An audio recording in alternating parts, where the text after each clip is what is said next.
Bueno, bienvenidos a los hermanos que nos visitan en esta mañana. Ya estamos casi terminando el mes de septiembre y habíamos comenzado el primer domingo de este mes de septiembre justamente con la enseñanza que extraíamos de la vida del rey David y su hijo Absalón. Hemos comenzado desde el segundo libro de Samuel, desde el capítulo 14, y hoy vamos a ver la muerte de Absalón, el capítulo 18. Venimos extrayendo muchos principios. Si bien David tipifica su reinado y su vida, tipifica a Cristo, pero también David en su humanidad y en sus yerros, en su carnalidad, tipifica al hombre. Y podemos ver la soberanía de Dios al haber establecido que David sea el rey de Israel, y no fue un rey impuesto ni por deseo propio, sino por voluntad del Señor. Él fue ungido, y podemos ver que eso habla justamente de nuestro Señor Jesucristo. Él fue ungido para ser nuestro rey. Pero también hemos visto la humanidad y la falencia de David. ¿Por qué? Porque la Biblia habla y muestra de grandes hombres de Dios cosas extraordinarias y cosas vergonzosas. ¿Saben por qué? Para que pongamos únicamente los ojos en Jesús, el autor y consumador. Si no, tendríamos nosotros también una estatua de David, otra de Moisés, otra de Abraham, otra ya por Daniel, ¿sí? Haríamos imágenes de estos hombres porque los veneraríamos como hombres intocables. Pero ellos fueron hombres falibles, común y corriente. Solamente se vio la aplicación de la gracia soberana al escogerlos para cumplir un propósito definido. Y esa unción que Dios le había dado obligaba a aquella persona a andar con la demanda que Dios daba. Hemos visto de David aciertos grandes, pero también grandes caídas. Y todo lo que está viviendo David con la consecuencia de la muerte de su hijo Amnón, que fue asesinado por su otro medio, el hermano de Amnón llamado Absalón, ¿sí? Estamos viendo de que todo esto es consecuencia del pecado de David. Cuando él pecó en adulterio con Betsabé y que planificó la muerte de su esposo Urías para que nadie se entere, el profeta Natán le había dicho que debía arrepentirse, pero que no iba a faltar la espada sobre su casa. Había un juicio. El principio que habíamos extraído era que Dios perdona a todo pecador que se arrepiente. Amén. No hay pecado que Dios no pueda perdonar si usted genuinamente se arrepiente. Pero ¿cuál era el problema que quedaba? Las consecuencias.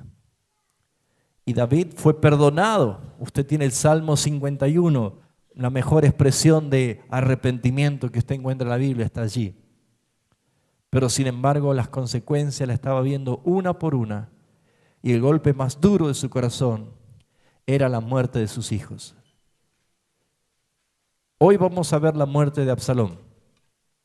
Y dijimos que Absalón tipifica a la rebeldía hacia Dios. Y nosotros tenemos todavía parte de nosotros rebelde, hasta que Cristo venga y seamos perfectos. Todavía nosotros tenemos una lucha entre la carne y el espíritu y la carne. Así que esta mañana, quiero que prestemos atención acerca de cómo Dios trata a los soberbios, a los arrogantes. Absalón tenía que llegar la hora de su juicio, tenía que llegar el fin. Dios había determinado que llegue el fin, y esto iba a pasar por causa de su soberbia, de su rebelión y de su deseo desenfrenado de ser rey a cualquier costa. Primeramente vamos a ir al Proverbios 16. Y vamos a ver el versículo 18 para fundamentar esta historia. Proverbios 16, versículo 18.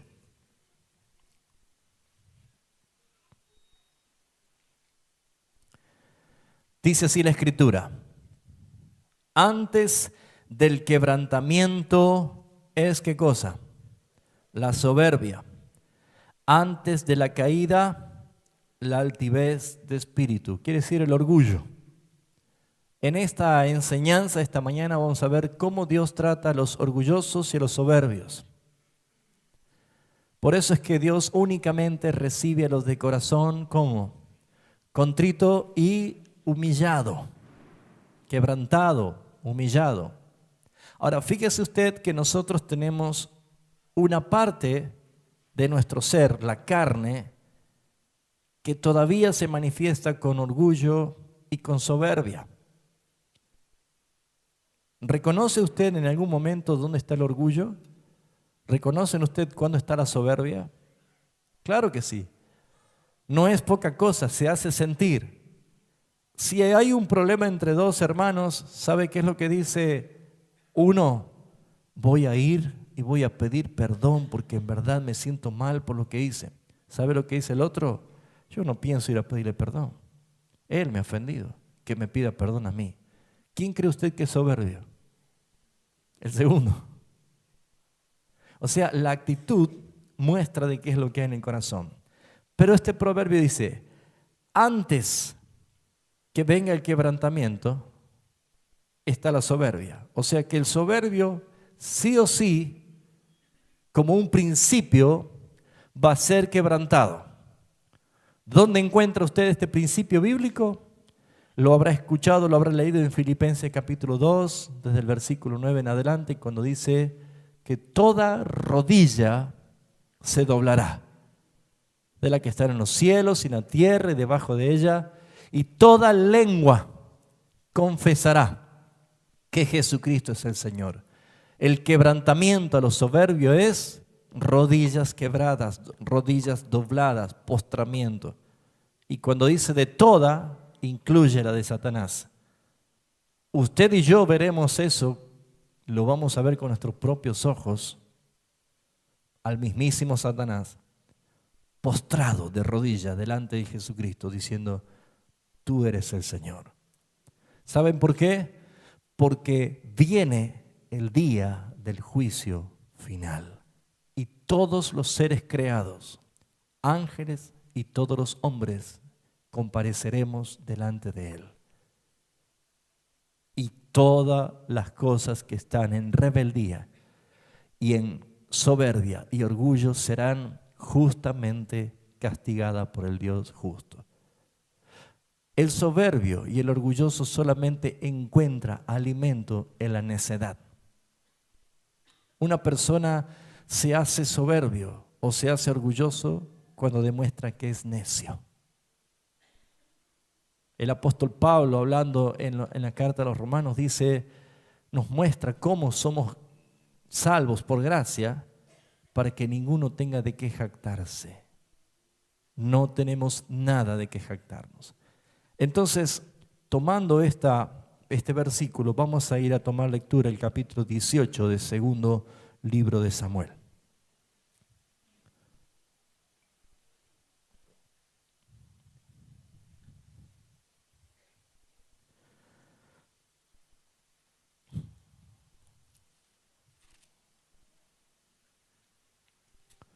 Muy bien.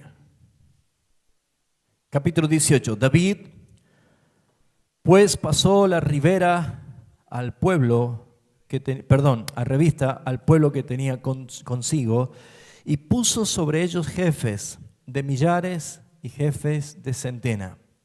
Y envió David al pueblo una tercera parte bajo el mando de Joab, una tercera parte bajo el mando de Abisai, hijo de Sarbia y hermano de Joab, y una tercera parte al mando de Itaí, el geteo.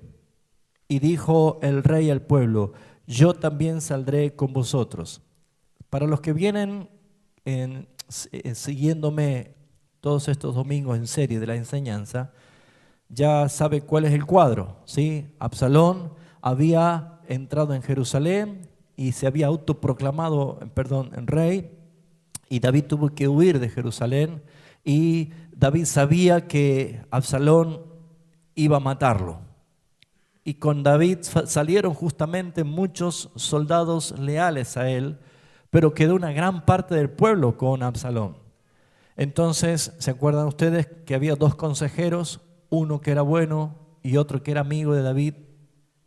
Perdón, uno que era malo y otro amigo de David, sí que era bueno. Entonces, todos nosotros sabemos de que Dios estuvo detrás de esto con soberanía. Lo que pasó es que uno de los consejeros mandó a decirle: Absalón te va a ir a perseguir y te va a matar, así que mejor cruza el Jordán con toda tu gente y espera allí. David escuchó el mensaje y por eso dice, cruzó, pasó todo el pueblo al otro lado. Y ahí, como David era un rey experto en guerra, un guerrero que sabía muy bien las estrategias, dividió a todo el ejército en 3 escuadrones y puso capitanes, y David dijo: yo también voy a ir. Hemos visto nosotros que David tenía un amor distorsionado, un amor confundido, un extraño amor o un peligroso amor por su hijo Absalón. Absalón es uno de los personajes más abominables de la Biblia, y David sabía perfectamente, pero había un amor extraño, excesivo, desordenado. La causa de su propio pecado hacía extraviar sus emociones hacia su hijo. Pero ¿qué podemos resaltar de esto? Claramente de que nosotros somos iguales. Sabemos qué cosas en nosotros ofenden a Dios y qué cosas nos hacen daño a nosotros, pero sin embargo nosotros no estamos dispuestos a hacer morir esa parte, esa carne. Y Jesús dijo que nosotros debemos matar, crucificar nuestra carne cada día. Pero no, es extraño, pero todavía nosotros sabemos y reconocemos qué cosa es desagradable entre los ojos de Dios, pero todavía tratamos de guardarla, tratamos de darle vida, tratamos de educar la carne. Y la carne no se educa, la carne se la mata. La carne no tiene otro sentido, porque la palabra dice que la carne para nada aprovecha.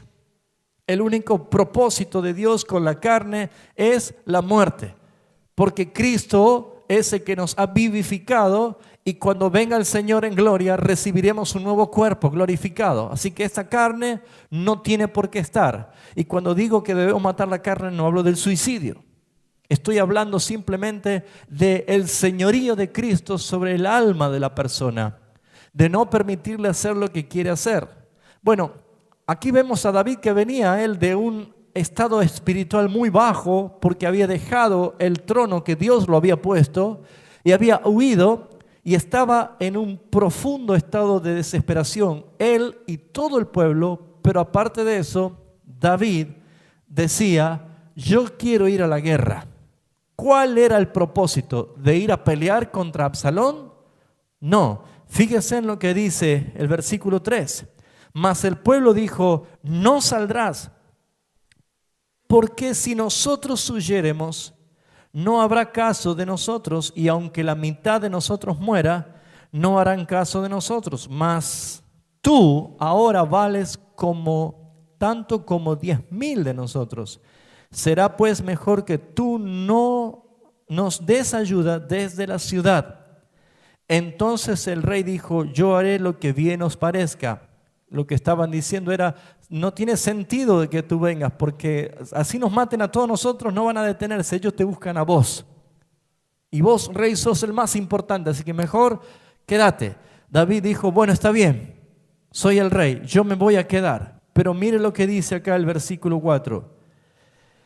Y se puso el rey a la entrada de la puerta, y mientras salían todo el pueblo de 100 en 100 y de 1000 en 1000, estaban yendo a la batalla, el rey mandó a Joab, a Abisai y a Itaí, los 3 generales de los 3 escuadrones, diciéndole: tratad benignamente por amor de mí el joven Absalón. ¿Para qué quería ir David a la guerra? ¿Para matarlo a Absalón? Ahí demostró cuál era su intención. ¿Cuál es la intención de David?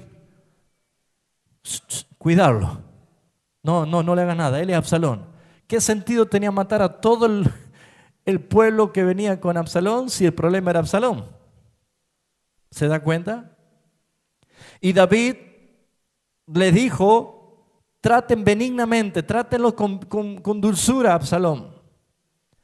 Y si usted se acuerda en el capítulo 17, versículo 14, revela que Dios ya había mostrado cuál era el juicio sobre Absalón. Y dice 17:14, entonces Absalón, escuchando el consejo de Usaí, dijo, es mejor que el consejo de Ahitofel, porque Jehová había ordenado que el acertado consejo de Ahitofel se frustrara para que Jehová hiciese venir, ¿qué cosa? El mal sobre Absalón. ¿Qué es lo que quería Dios con toda esta guerra? Aniquilar a Absalón. Y David, sabiendo cómo estaba él en su corazón, él quería ir a la guerra para defender a su hijo. Su hijo lo quería matar y él quería protegerlo. Aquí vemos un desorden. Pero si nosotros vemos socialmente, y más si lo traemos a esta historia al día de hoy, podríamos decir, bueno, pero es el padre defendiendo a su hijo. Pareciera que podríamos justificar el hecho. Pero sin embargo, lo que aquí se ve es la obra soberana de Dios. Dios había determinado poner fin a la vida de Absalón por su maldad, porque esto es una enseñanza de lo que va a suceder, no tan solo con lo que pasó con Absalón, sino con todos los rebeldes a Jesucristo, porque David tipifica a Cristo. Y todo lo que se rebelan contra Jesucristo no tienen otro destino más que la muerte eterna. Y por esa razón es que Dios debía ejercer juicio sobre Absalón, porque es un principio bíblico de que toda soberbia, todo orgullo, toda vanagloria y toda rebeldía hacia el rey ungido debe ser castigada con la muerte eterna.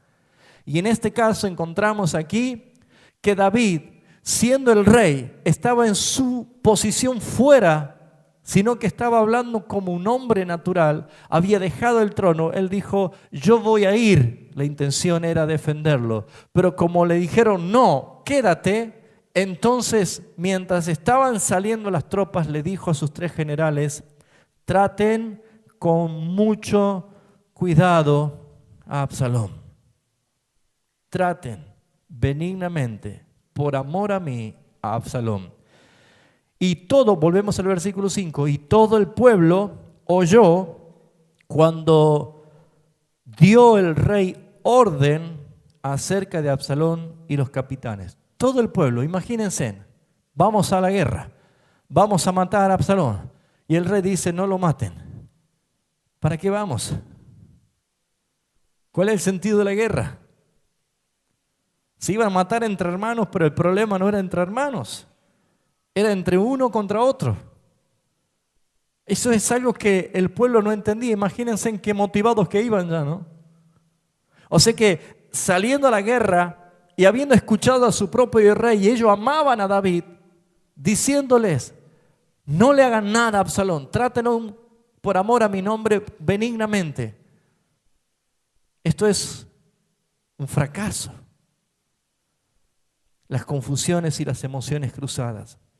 Entonces dice el versículo 6, salió pues el pueblo al campo contra Israel y se libró la batalla en el bosque de Efraín. Y allí cayó el pueblo de Israel delante de los siervos de David. Y se hizo allí en aquel día una gran matanza de 20,000 hombres. Pareciera de que los muchachos de David se habían entonado con más ganas y mataban a todos, pero trataban de evitar matarlo a Absalón. Amados hermanos, cuando el problema está en nuestra rebelión de nuestra carne, no tiene sentido querer matar a otros si el problema está en mí. A veces somos nosotros los que queremos desquitarnos con uno, con otro y con otro. Eso es hacer algo que no tiene sentido. Sin embargo, nosotros sabemos muy bien qué área de mí no tiene que prevalecer. Cada uno de nosotros sabemos qué área de mi vida es desagradable a los ojos de Dios. Cada uno de nosotros sabemos hasta dónde nosotros tenemos que decir no a nuestra carne. Pero sin embargo, pareciera que nos tomamos ventaja o queremos aniquilar terceros o a otros y no solucionamos el problema. Por ejemplo, en el día de hoy, cuando alguien tiene un problema con su propia carne y no lo manifiesta porque ama su carne, es más fácil enojarse con Dios, enojarse con otros hermanos, dejar de congregarse, enojarse con el pastor, enojarse con un hermano, enojarse con cualquier cosa, pero ellos siguen estando con su corazón totalmente sin solución. Yo me pregunto, cuando usted se ofende con alguien en su trabajo, ¿deja de trabajar? ¿Se va a decir el jefe, no voy a venir más porque me ofendí con un empleado? Cuando usted se ofende con alguien en la facultad, ¿deja de estudiar? ¿Abandona los estudios porque se ofendió? No. Cuando hay una discusión, un pleito familiar, inmediatamente se va de la casa y pide la herencia. No. ¿Por qué pasa esto en la iglesia? Una pequeña ofensa y tan rápida es la decisión de aniquilar terceros y no solucionar su problema. El problema del corazón, dijimos el miércoles, es el corazón del problema. ¿Se acuerdan? Este miércoles hemos empezado a hablar acerca del corazón. No se pierda los miércoles. Pero cuando no hay un corazón bajo el gobierno de Cristo, las emociones están esclavizadas, las decisiones están esclavizadas, el intelecto está totalmente cauterizado. No se puede servir al Señor. Por lo tanto, lo que estamos viendo aquí es una necesidad de saber que aunque nos matemos entre nosotros, el tema es Absalón. El tema es Absalón. Es como que, vamos a poner un ejemplo. Supongamos que Sisto es Absalón y yo soy un siervo de David. ¿Sí? Y yo sé perfectamente la orden que me dio y lo veo aquí Absalón delante mío, hago ¡pah! Y lo mato a Josías, ¡pah! Y lo mato a Eduardo, ¡pah! Y empiezo a matar a todos y a él no le tiro. ¿Por qué? Y porque el rey me dijo que tenga que a él no. Hubo una gran matanza, estaban matando a otros hermanos, pero no era Absalón. ¿Se está dando cuenta? Estaban matando mucha gente, pero nadie se atrevía a matar a Absalón. Y Dios dijo, yo he puesto punto final para Absalón. Así que mire lo que hace Dios. Ustedes no quieren matarlo, yo lo voy a matar. Hermanos, el día final, usted se va a lamentar si no supo crucificar su carne. Ahora, porque delante de Él no entrará ninguna cosa inmunda. Ninguna cosa inmunda. Por eso es que te ha dado autoridad en el nombre de Jesús para hacer morir lo terrenal, de quitarte lo vil y vestirte de Cristo, ser una nueva criatura. Pero comienza con el señorío de Cristo. Dice el versículo 7 que hubo una gran matanza y cayeron como 20,000 hombres. Versículo 8, y la batalla se extendió por todo el país. ¿Y Absalón? Ni una bala, ni una espada, ni una flecha. Se extendió la batalla. Esa era una batalla que tenía una gran cantidad de violencia. Y fueron los que destruyó el bosque en aquel día que lo que destruyó la espada. ¿Quién dice que mató más gente que la espada? Dios dice, perfecto, ustedes no lo quieren matar, yo lo voy a matar. ¿Con qué? Voy a usar la naturaleza. Con árboles. Soberanía de Dios, ¿no? Dice, mataron más gente el bosque que la espada. ¿Qué pasó en el bosque? Entonces vamos a ver qué dice. Versículo 9. y se encontró Absalón con los siervos de David. Hubo un encuentro.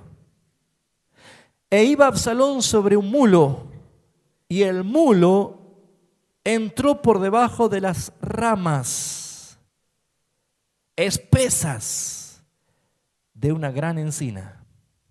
Él iba en su mulo, ya se había encontrado con los soldados de David, pero él no guió el mulo a esas encinas, esas ramas. Encinas son como, a ver, ¿cómo le puedo decir? ¿Vio como el árbol de la tusca? Llena de palos secos, que no es alta. ¿Sí? Imagínense meterse con un caballo en un bosque de tusca, que son bajas, es casi seguro que por lo menos la cabeza le va a quedar allá arriba. Bueno, dice la palabra que Absalón iba sobre un mulo y el mulo entró. El domingo pasado vimos, hermanos, de cómo Dios, dice Proverbios 21:1, el corazón del rey está en manos de Dios y para donde Él quiere lo inclina. Creo que en el capítulo 16 de Proverbios, a ver si corroboro, déjeme que vea otro versículo importante, Proverbios 16. Mire lo que dice el versículo 16:33. Vio que hay gente que dice, ay, por suerte no me pasó nada. Y otro dice, qué mala suerte, ¿no es cierto? ¿Sí? Mire, le cuento una ilustración antes de leer el proverbio. Había un hombre, un chino, había tenido su chinito, chiquito, y resulta que como era tan hermoso su hijo, le regaló un caballo. Entonces la gente le decía, qué buena suerte el chinito. Su papá le regaló un caballo. El chinito fue creciendo, era un joven y andaba en su caballo y se desató una guerra civil. Entonces todos fueron a la guerra y también fue el chinito. El chinito dice toda la gente, qué mala suerte. El chinito también tiene que ir a la guerra.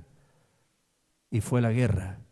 Y estando en la guerra, hieren al caballo donde estaba el chinito se quiebra las piernas y lo mandan de nuevo a la casa y la gente decía, qué buena suerte el chinito, volvió a su casa.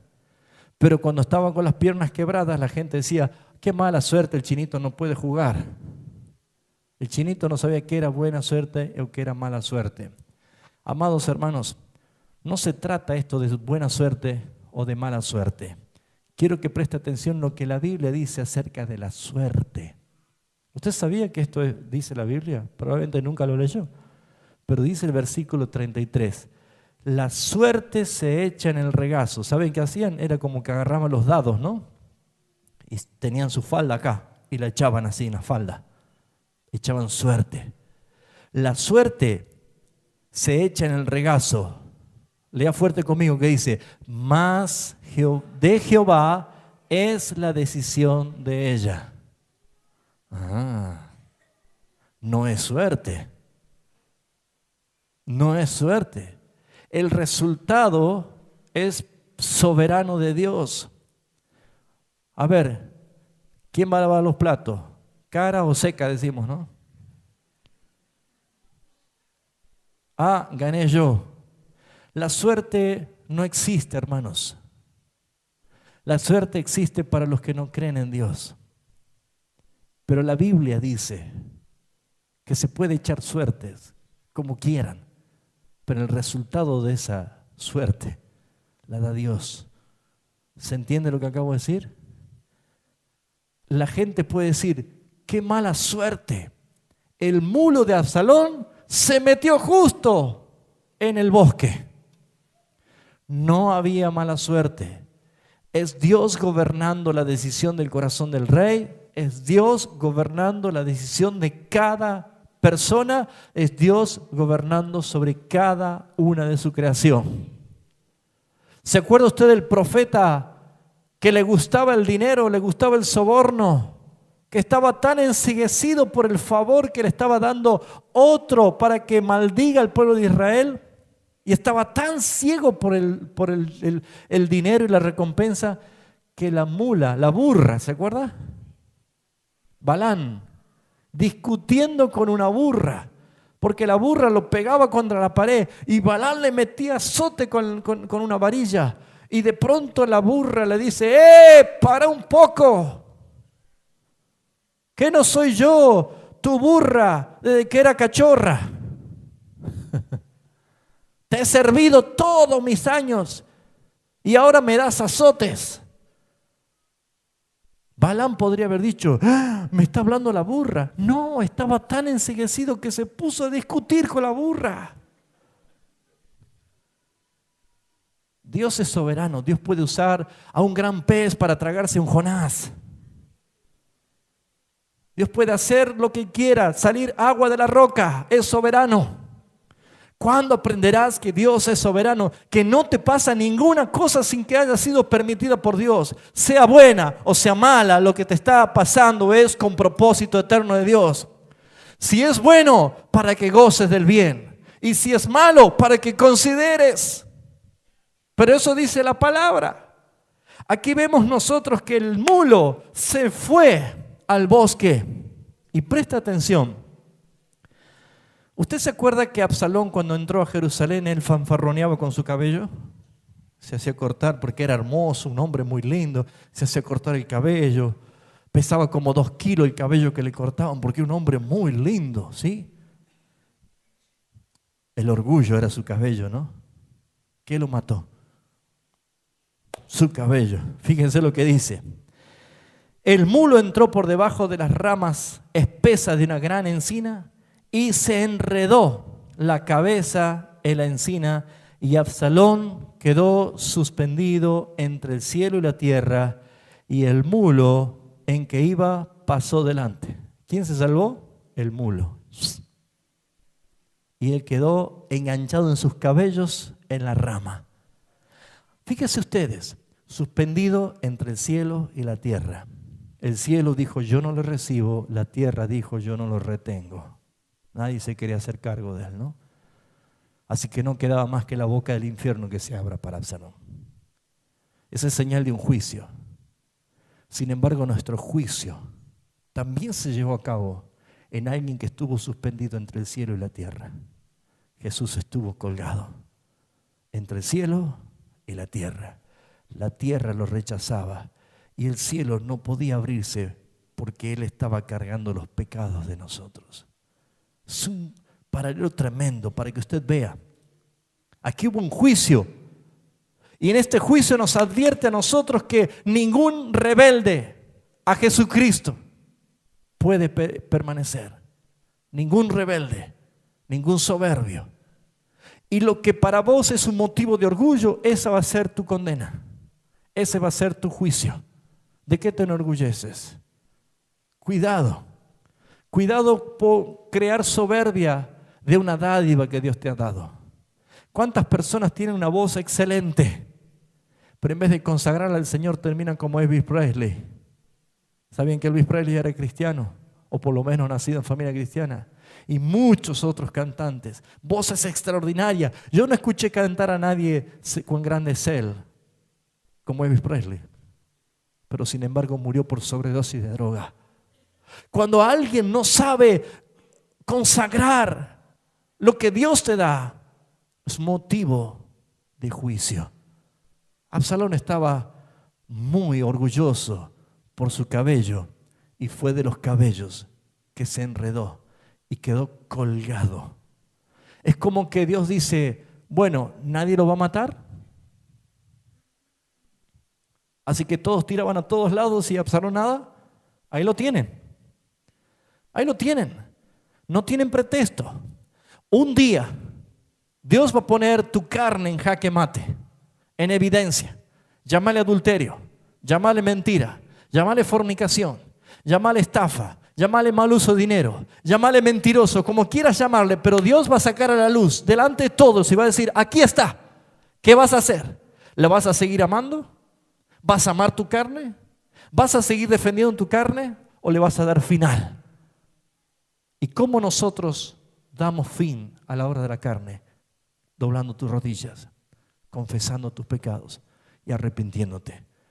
¿Cuántos de los que están aquí todavía guardan secretamente el pecado no confesado?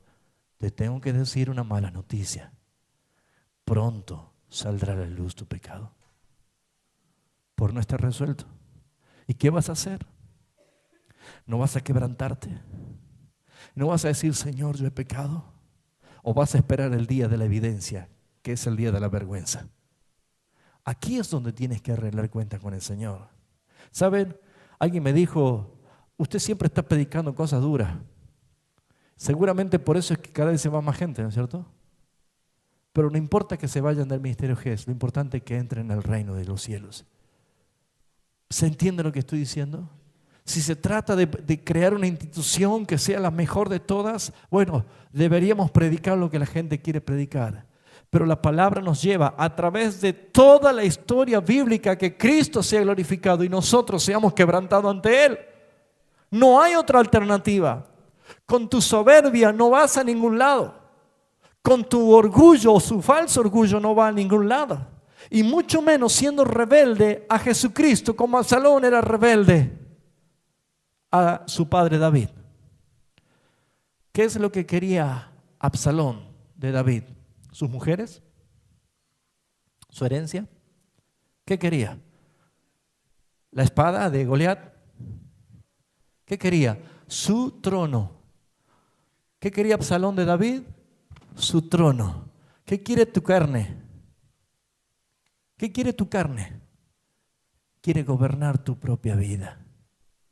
Tu carne quiere usurpar el trono que le corresponde a Jesucristo, porque Él te creó, porque Él te compró, porque Él te redimió, porque eres de Él. Pero tu carne dice, no, yo quiero hacer lo que quiero.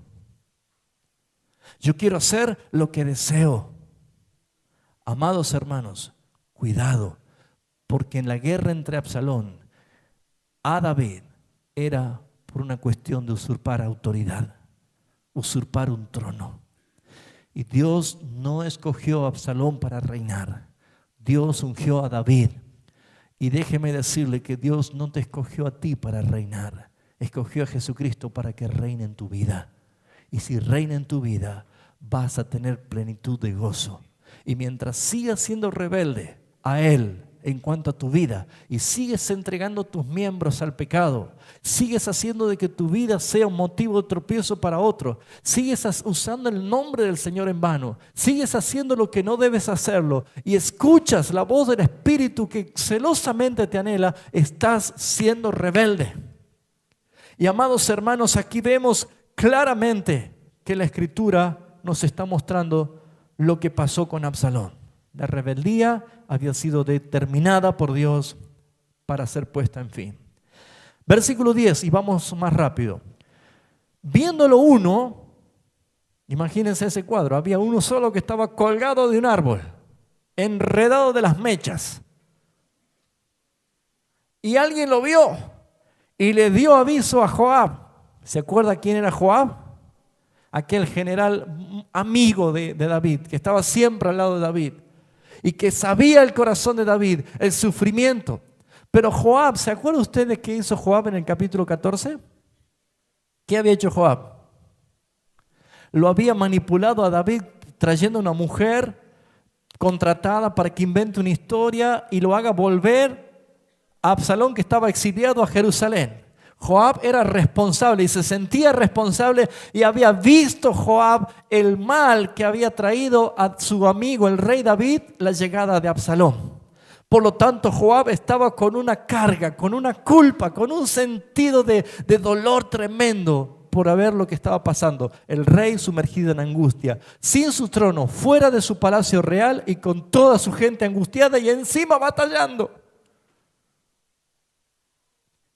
Esos son buenos amigos que reconocen que te dieron mal consejo y luego salen al ruedo por vos.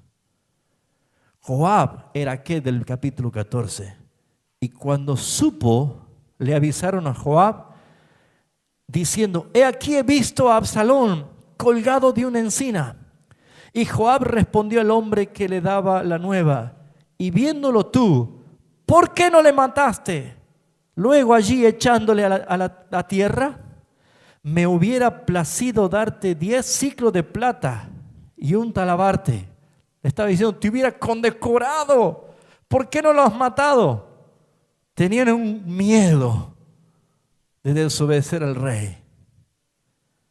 Fíjense lo que dice acá. El hombre dijo a Joab, aunque me dieras 10,000 ciclos de plata, no extenderé yo mi mano contra el hijo del rey, porque nosotros oímos cuando el rey te mandó a ti, a Abisai y a Itai, diciendo, mirad que ninguno toque al joven Absalón. Leales hasta eso, ¿no? Pero dice el versículo 13, por otra parte, habría yo hecho traición contra mi vida, pues que el rey nada se le esconde y tú mismo estarías en contra. Hubo una discusión allí. Al rey nada se le esconde. Miren los principios que manejaban. Ahora, ¿se acuerda usted cuando el rey David había escuchado que un esclavo había venido a decirle que él lo había matado a Saúl? ¿Se acuerda? ¿Qué hizo David? Tengo un regalo para vos, una condecoración. ¿Cómo te atreviste a levantar tu mano contra el ungido? Sacó la espada, ¡fua! Lo atravesó. Bueno, este era el hijo de David. Había un temor. Y dice la escritura que Joab estaba escuchando y había como una discusión. Versículo 14, y respondió Joab, no malgastaré mi tiempo contigo. Y tomando 3 dardos, que son 3 flechas en su mano, los clavó en el corazón de Absalón, quien estaba aún vivo en medio de la encina. Joab le dio punto final. ¡Pum! 3 dardos, 3 flechas en el corazón, certero. Se terminó. Aquel que había hecho todo para que vuelva, fue usado como instrumento para darle muerte. El Señor lo puso allí, ¿no? Ahí lo tienen. Y para completar esto, dice, 10 jóvenes escuderos de Joab rodearon e hirieron a Absalón y acabaron de matarle. Los 10 más lo apuñalaron. Entonces Joab tocó la trompeta y el pueblo se volvió de seguir a Israel porque Joab detuvo al pueblo. Ya no maten a nadie más. Ya acabamos de matar a Absalón. Tomando después a Absalón, le echaron en un gran hoyo en el bosque y levantaron sobre él un montón de piedras, grandes piedras, y todo Israel huyó cada uno a su tierra. ¿Por qué huyó? ¿Por qué huyó el pueblo? ¿Cuál iba a ser la respuesta del rey? ¿Cómo iba a actuar el rey? ¿Cómo terminó el soberbio? Como un perro tirado en un hoyo, en un pozo, sepultado, tapado con piedra. Ni siquiera fue sepultado junto a sus ancestros. Allí afuera, de los rebeldes no hay memoria. Dice la Escritura, versículo 18, y en vida Absalón había tomado y erigido una columna en la cual estaba en el valle del rey, porque había dicho, yo no tengo hijo que conserve la memoria de mi nombre, y la llamó aquella columna por su nombre, y así se ha llamado columna de Absalón hasta hoy.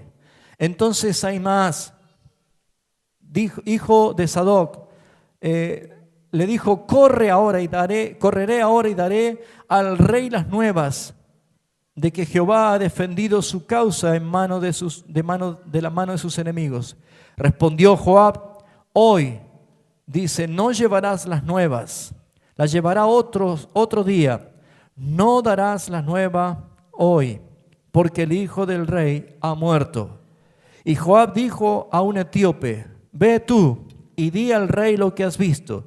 Y el etíope hizo reverencia ante Joab y corrió. Entonces Ahimaas, hijo de Sadoc, era hijo de uno de los generales, volvió a decir, sea como fuere, yo correré ahora tras el etíope. Y Joab dijo, hijo mío, ¿para qué has de correr si no recibirás premios por las nuevas? Mas él respondió: sea como fuere, yo correré. Entonces le dijo: corre. Y corrió pues Ahimaas por el camino de la llanura y pasó delante del etíope. ¿Sabe cómo era esa carrera, no? No había email, no había un teléfono, un mensaje de texto, nada. Había que correr. Y allí iba el etíope corriendo y Ahimaas empezó a correr y lo pasó.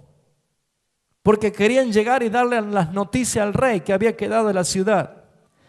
Y dice el versículo 24: y David estaba sentado entre las dos puertas y el atalaya había ido al terrado sobre la puerta del muro, y alzando sus ojos miró y vio a uno que corría solo. Y el atalaya dio luego voces y lo hizo saber al rey, y le dijo al rey: si viene solo, buenas nuevas trae. En tanto que él venía acercándose, vio el atalaya que otro corría, y dio voces el atalaya al portero diciendo: he aquí otro hombre corre solo. Y el rey dijo: este también es mensajero. Y el atalaya volvió a decir: me parece el correr del primero como el correr de Ahimaas, hijo de Sadoc. Y respondió el rey: ese es hombre de bien, viene con buenas nuevas. Entonces Ahimaas dijo en alta voz al rey: paz. Y se inclinó a tierra delante del rey y dijo: bendito Jehová, Dios tuyo, te ha entregado a los hombres que había levantado su mano contra mi señor el rey. ¿Qué quería saber el rey? ¿Qué dijo? ¿Cuántos hombres han muerto de nosotros? ¿Les alcanzó la comida? Eso preguntaba. ¿Qué quería saber? Y el joven Absalón, su corazón estaba allí. Y el joven Absalón: ¿estás bien? Y Ahimaas respondió: vi yo un gran alboroto cuando envió Joab al siervo del rey y a mí tu siervo, mas no sé qué era. ¿Quiso decirle o no? No se atrevía, ¿no? El rey dijo: pasa y ponte allí. Y pasó y se quedó de pie. Luego vino el etíope y dijo: reciba nueva mi señor el rey, que hoy Jehová ha defendido tu causa de la mano de todos los que se habían levantado contra ti. El rey entonces dijo al etíope: el joven Absalón, ¿está bien? Y el etíope respondió: como aquel joven sean los enemigos de mi señor el rey, todos los que se levantaron contra ti para mal. ¿Qué le estaba diciendo? Murió. Murió. Y amados hermanos, el desgarro más grande del corazón de un padre se manifiesta aquí. Y este es el paralelo que quiero resaltar antes de terminar. Un corazón de un padre desgarrado. Y cuando dice el versículo 33, entonces el rey se turbó y subió a la sala de la puerta y lloró. Y dijo: Absalón, hijo mío, Absalón, ¿quién me diera que muriera yo en lugar de ti? Absalón, hijo mío, hijo mío. ¿Saben, hermanos? Al saber que su hijo había muerto, David decía: yo soy el que debería haber muerto, porque todo esto es por causa de mi pecado. Yo tendría que haber muerto en lugar de Absalón. David lloraba. Y yo no sé cómo será. Sé que acá hay padres que han perdido a sus hijos, pero debe ser terrible el dolor y el quebranto. Absalón decía levantarse contra el padre en violencia, pero el padre decía: Absalón, hijo mío. ¿Saben, hermanos? Todo esto habla de que ese clamor: ¿quién me diera que muera yo en lugar de ti? Un día Cristo iba a tomar el lugar de nosotros. Un día Cristo iba a tomar nuestro lugar. Él no hizo nada para morir, nunca cometió pecado, no hubo engaño en su boca. Éramos nosotros los culpables, éramos nosotros los que merecíamos morir. Pero ese clamor: ¿quién me diera que muriera yo en lugar de ti? Hijo mío, se cumplió en Cristo Jesús, muriendo por nosotros, los rebeldes, los pecadores, los que no merecíamos ni siquiera el favor de su misericordia. Él murió por ti. Él murió por ti. Quiero concluir con esta reflexión. David volvió a Jerusalén. Lo va a encontrar en el capítulo 19. Él volvió, el regreso. Todo es una tipología de Cristo. Pero los generales tuvieron que decirle a David: David, ya no llore más. Porque si todo el pueblo te ve llorar a Absalón, van a pensar que hicieron mal en vez de hacer el bien. Van a pensar que fue inútil, que ellos arriesgaron su vida por ti, rey. Levántate y entra como el rey que tienes que hacerlo. Amados hermanos, es muy triste ver este final, pero lo que podemos ver es el juicio de Dios y su justicia, trayendo una nueva vida, trayendo de regreso a quien Dios había puesto como rey, a Jesucristo. Él vendrá. Y todas las injusticias y todas las cosas que pueden haber pasado son totalmente terminadas cuando Cristo regrese. Cuando Él venga, ya no habrá llantos, ya no habrá dolor, no existirá más el pecado. Él tomó tu lugar. Él murió por ti. Vamos ahora, cierra tus ojos, por favor.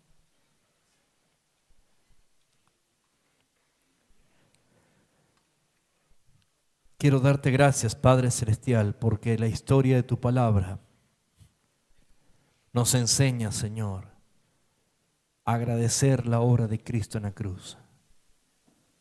Gracias porque tú tomaste nuestro lugar, Señor. Gracias porque tú has muerto en nuestro lugar, Señor. Padre, podemos entender que tu deseo y el propósito de tu corazón es que cada uno de nosotros podamos honrarte y vivir, Señor, una vida en obediencia a ti. Jesucristo es nuestro Rey. Él es nuestro Señor. Por eso perdónanos por nuestras rebeliones. Perdónanos por nuestras iniquidades. Perdónanos, Señor, por nuestros pecados. Ayúdanos a perfeccionar nuestra santidad ante ti. Ayúdanos a no dejarnos engañar por falsos consejeros. Tu palabra es muy clara. Haced morir lo terrenal en vosotros. No satisfagáis los deseos de la carne, porque es enemistad contra Dios. Revistámonos del nuevo hombre, creado según Dios en Cristo Jesús, para buenas obras. Ayúdanos a vivir, Señor, de la manera que tú quieres que vivamos, a refrenar nuestras lenguas, a que Cristo gobierne nuestros pensamientos, que guarde nuestros corazones, Señor, en santidad. Padre, danos la fuerza suficiente al ver la cruz, a contemplar la gloria de Cristo, nuestro Señor triunfante, aquel que trajo satisfacción a la demanda judicial del Padre. En Él, Señor, está puesta nuestra fe, está puesta nuestra esperanza. Y aunque caminemos mal, aunque tengamos caídas y depresiones o angustias, tú nos levantas. Tú, Señor, te glorificas.